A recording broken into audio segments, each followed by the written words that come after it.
Now, Li has apologized repeatedly. He's issued a statement.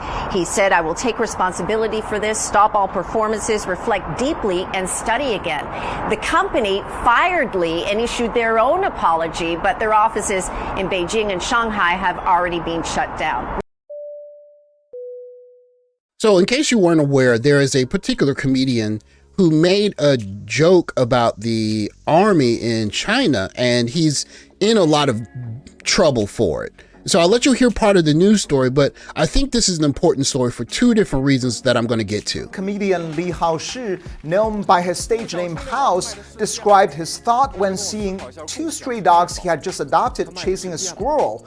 The phrases he used: fine style of work, capable of winning battles. The problem is, this is a well-known slogan to describe the Chinese military, first uttered in 2013 by China's Supreme Leader Xi Jinping, who also heads the military. And in 2021, the country enacted a law banning any insult and slander against military personnel. Now, the comedian and his company have since apologized several times, promising to deeply reflect on their mistakes and re-educate themselves. This episode could indeed deal a fatal blow to a very young industry which had just gone from underground to mainstream. The older I get, the less I look at things in the world in terms of black and white. I start seeing things in shades of gray, as in this is more right, or this is better for more people, or it's more effective, or this is less effective, instead of saying I'm right, you're wrong, or this is right, this is wrong, because the world is very complicated.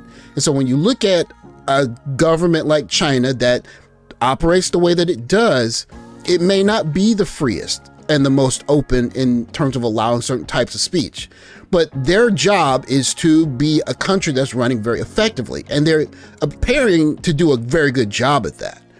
Of course, coming from a country where we're used to free speech, this kind of thinking is a bit alien to us, but at the end of the day, what's more important than anything is the society working? And are you moving towards the goal that gets you there?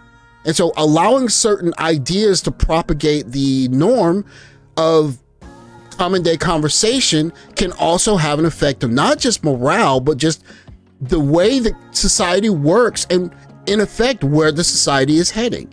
And I think this is a very interesting point, considering the next TikTok that I'm going to show you, which of course shows the stark difference between the way China does things and the way we do. Before I get to the TikTok, I saw some people that were trying to rationalize the fact that this is a joke. And I went through almost the full comment thread, and I just didn't really see the joke, but we'll get to that. I'm sorry, but is this not just sexism? Like, correct me if I'm wrong. Thank you for being the one with a brain, along with others who chose not to comment for worry of pitchforks and torches.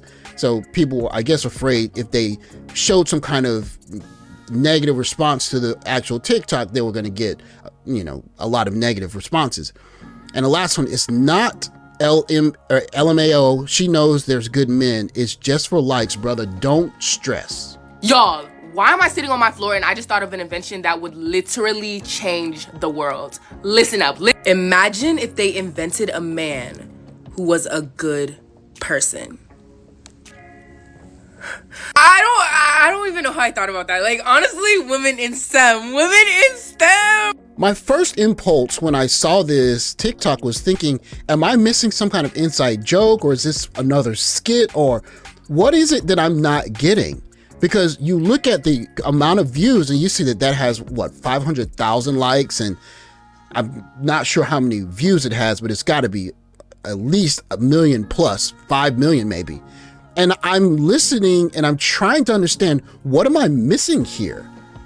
So if someone sees this video and there's a punchline in this joke, please point it out to me, because I'm having trouble seeing it. And of course, the comments. Unfortunately, it defies the law of physics. I guess that's a joke. Unfortunately, there are good men, they just look bad. Joke. Sounds so unrealistic, but I love the concept. You see those likes, that's a lot of likes. I can't even envision this. Someone make a prototype ASAP. Listen, you are on to something. too advanced for our society. So there is some kind of joke, and I don't know if this is a feminism joke or is it inside joke, or I don't really know, but it's really interesting to me that one, these kind of jokes or inside jokes or parodies, if you will, propagate the internet so openly and freely, and people like them so openly. But also the fact that if you are a person that's being joked about in this kind of fashion, what kind of motivation do you get from seeing someone so openly say, oh yeah, men are bad?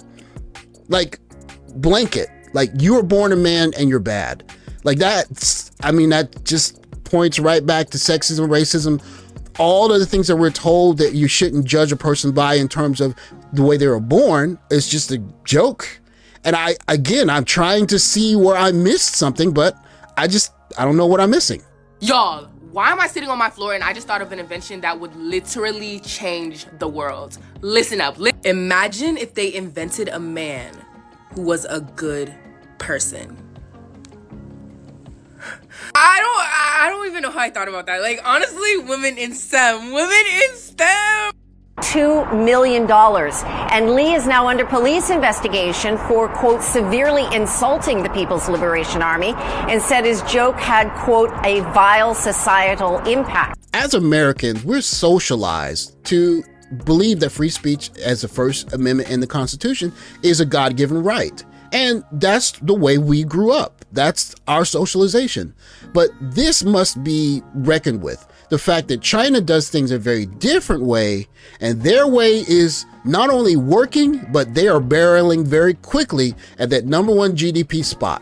And one thing China is not going to do is allow people to say things that will demoralize the people that are going to be used to make their chess moves.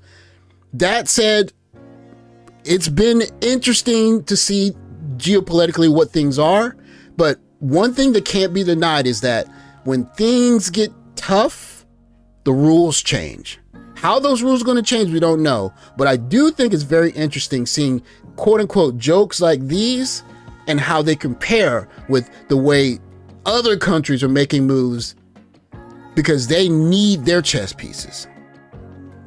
Interesting. Just thought I'd let you guys hear about that. Thanks for watching. Like, subscribe, comment below. I'll catch you guys next video. Take care, guys.